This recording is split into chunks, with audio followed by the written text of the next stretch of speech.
नशा बिरयानी। अलमपुर नाम के एक गांव में एक गरीब किसान रहता था।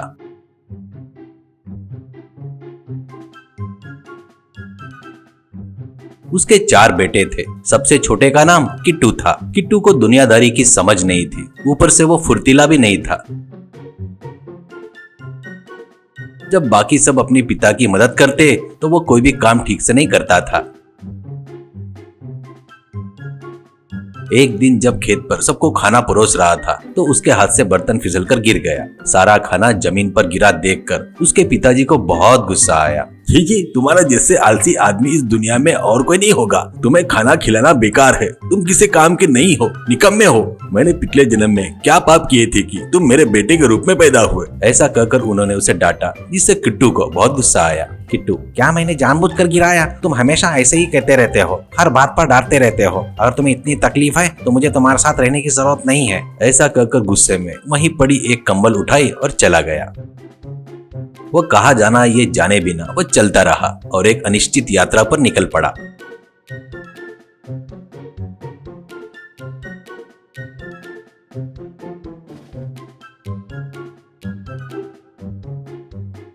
चलते चलते उसके पैर दुखने लगे और शाम होने पर वो एक जगह पर रुक गया। चारों ओर देखता है तो वो एक घना जंगल था। उसने सोचा, ये तो कोई बड़ा जंगल लग रहा है, अब मैं कहाँ सोऊं? और चारों तरफ देखते हुए उसे एक पेड़ का खोखला तना दिखाई दिया। वो उस खोखले तने में चढ़ा और कंबल ओढ़कर सो गया। आधी रात के करीब उसे किसी आहट से नींद खुल गई। उसने धीरे से चेहरे पर का कंबल सरकाया और बाहर झांका।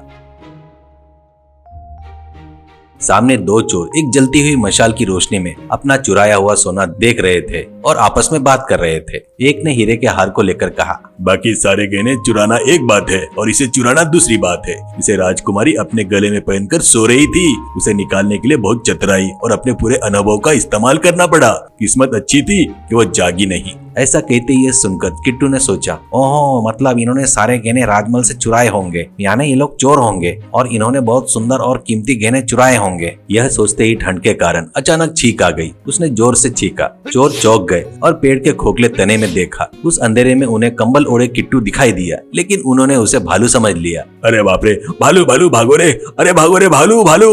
चिल्लाते हुए दोनों वहां से भाग गए।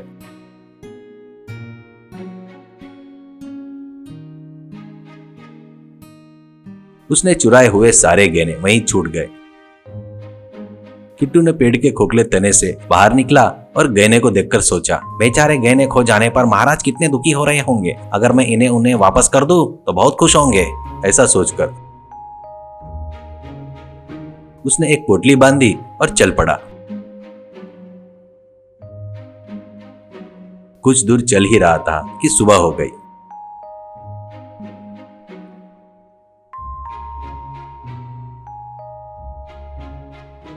वहां पूछताछ करने पर गांव के लोगों ने उसे राजमहल का रास्ता बताया।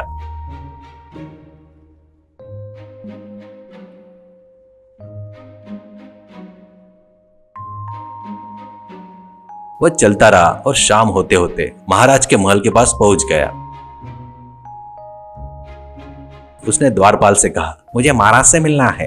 कहते ही द्वारपाल ने उसे तिरछी नजर से देखा और कहा, अरे तुम्हें राजा से क्या काम है? वह तुम्हारे जैसे लोगों से नहीं मिलते। कहते ही किट्टू ने कहा, क्या राजा के घर में चोरी हुई थी?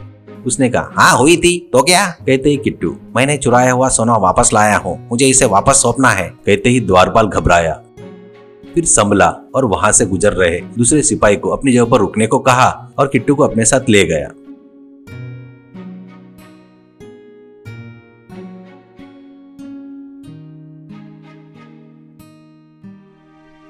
वह उसे अपने घर ले आया और कहा, महाराज शिकार पर गए हैं, इसलिए मैंने कहा कि वह आपसे नहीं मिल सकते। मैं चिकन बिरयानी बहुत बढ़िया बनाता हूँ, आराम से खाओ और विश्राम करो। कल सुबह मैं तुम्हें महाराज के पास ले जाऊंगा। कहते ही इस पर किट्टू ने कहा, अरे वाह, आप कितने अच्छे इंसान हो। मुझे चिकन बिरयानी बहुत पसंद है। इसे बनाने के लिए आपका बहुत बहुत धन्यवाद। ऐसा कहा। उसके बाद द्वारपाल ने रसोई में खुशबूदार चिकन बिरयानी बनाई।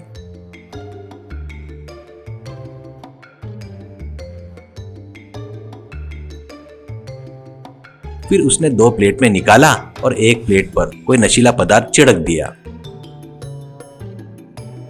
फिर वो दोनों प्लेट लेकर आया और नशे वाला प्लेट किट्टू को दे दिया। दोनों वो चिकन बिरयानी खाने लगे। शायद उसे बहुत जोर की भूख लगी थी, इसलिए किट्टू ने फटाफट बिरयानी खा ली।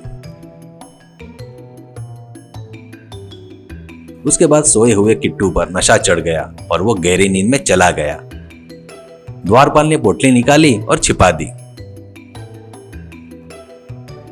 उसके बाद क्या हुआ पता नहीं, लेकिन सूरज डूबने के समय किट्टू की नींद खुली तो वह एक सुनसान जगह पर पड़ा था। उसके शरीर में दर्द महसूस हो रहा था। उसे समझ नहीं आ रहा था कि क्या हुआ। वो कमजोरी में चल रहा था और उसे एक झोपड़ी के सामने एक बूढ़ी औरत दिखाई दी। उसने अरे पानी दो पानी कहा।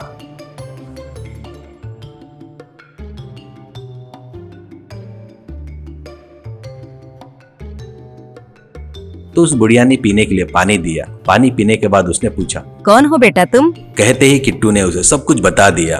उसे उस पर दया आ गई और उसने कहा, अरे बेचारा, दिखने में बहुत अच्छे लड़के लगते हो। तुम्हारे पिताजी तुम्हें डांटना सही नहीं था। वह दुनिया अच्छी नहीं है बेटा। मैं अकेली हूँ, मेरे पास रह जाओ बेटा। मैं तुम्हें अपना पोता मानकर अच्छी तरह से देखभाल करूंगी। ऐसा कहते ही किट्टू ने कहा, आपका ऐसा करना मेरे लिए बहुत खुशी की बात है दादी माँ।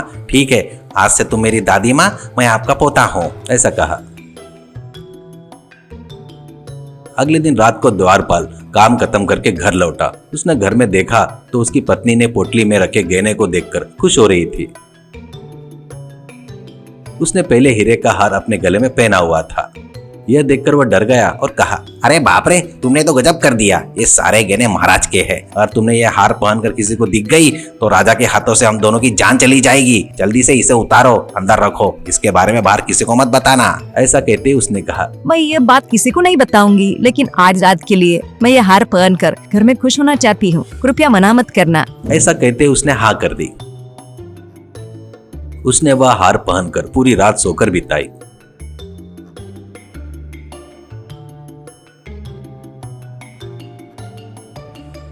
सुबह होने से पहले उसने उसे मेज पर रख दिया और नहाने चली गई।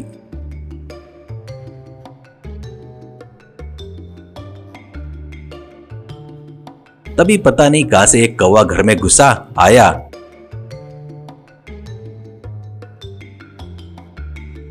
और उस हार को खाने की चीज समझकर चोंच में पकड़कर उड़ गया।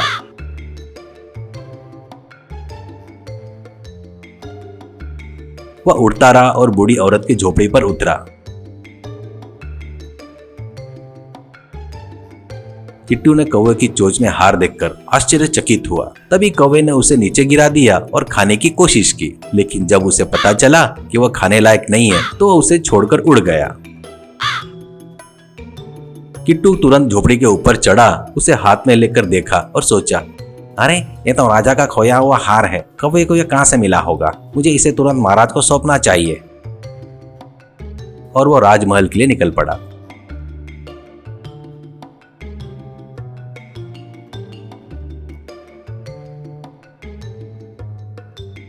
वहां उसे वही द्वारपाल मिला। उसने द्वारपाल से कहा, आपने कहा था कि राजा शिकार पर गए हैं। आपने कल वो सोना महाराज को सौंप दिया होगा ना? तो फिर वो हार कौवे को कैसे मिला? इसका मतलब ये है कि वो सोना अभी तक महाराज तक पहुंचा नहीं है। ऐसा कहते ही घबराए हुए द्वारपाल ने किट्टू को ही चोर ठहराने की कोशिश की और अरे चोर चोर चोर चोर चिल्लाया। तुरंत राजा के सिपाही आए और किट्टू को पकड़ लिया। द्वारपाल ने कहा, यही है जिसने राजा के घर में चोरी की है। यह रहा हीरे का हार, बाकी के गहने कहाँ रखे हैं? इसे उगलवाओ। कहते ही सिपाही ने उसे पकड़ लिया और महाराज के सामने ले गए। द्वारपाल ने कहा, महाराज यही चोर है जिसने आपके गहने चुराए हैं। यह उनमें से एक लेकर आया है, बाकी कहाँ छिपा के रखे पता नहीं। कहते ही महाराज ने कहा, एक चोर अपना चुराया हुआ सामान क्यों वापस लाएगा? मुझे इस मामले में कुछ संदेह है। क्या हुआ सब विस्तार से बताओ। कहते ही किट्टू ने महाराज को प्रणाम किया और जो कुछ भी हुआ था सब कुछ साफ साफ ढंग से समझा दिया। तब महाराज को किट्टू की बातों पर विश्वास हो गया और द्वारपाल ही चोर होने का पता चला। महाराज ने कहा, सिपाहियों, तुम तुरंत जाओ और उस द्वारपाल के घर की तलाशी लेकर आओ। अगर मेरे गहने वहां मिले तो उन्हें तुरंत लेकर आओ। ऐसा कहते ही सिपाही जाकर द्वारपाल के पूरे घर की तलाशी ली। अंत में उन्हें एक जगह पर गहने की पोटली मिल गई। वो उसे लेकर महाराज को दे दिए। उन्होंने पोटली देखा तो सारे खोए हुए गहने मौजूद थे। उन्होंने कहा, चीची, एक द्वारपाल होकर महाराज की संपत्ति चुराने की कोशिश करते हो। तुम जैसे लोग असली चोर से ज्यादा खतरनाक हो। अगर ऐसे लोगों को सजा ना दी जाए तो समाज में अपराध बढ़ जाएंगे। सिपाहियों, इसे कड़ी कारावास की सजा दो। इस प्रकार द्वारपाल जेल चला गया।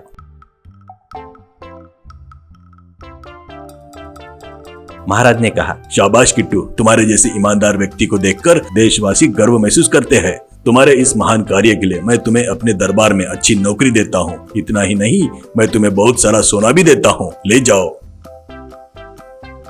कहते ही इस प्रकार महाराज दिया हुआ सोना लेकर बूढ़ी औरत के पास गया और कहा, दादी, ये सारा सोना आपका है। बूढ़ी औरत ने कहा, अरे इस उम्र में मैं इस सोने का क्या करूंगी मेरे पोते, इससे एक अच्छा घर बनवाओ, हम दोनों उसी में खुशी खुशी रहेंगे। इस प्रकार किट्टू ने शानदार हवेली बनवाई। बूढ़ी औरत ने उसे अपनी माँ से भी ज्यादा पाला और जब तक जीवित रही उसकी देखभाल करती रही। इस प्रकार वो दोनों उस घर में खुशी खुशी रहने लगे।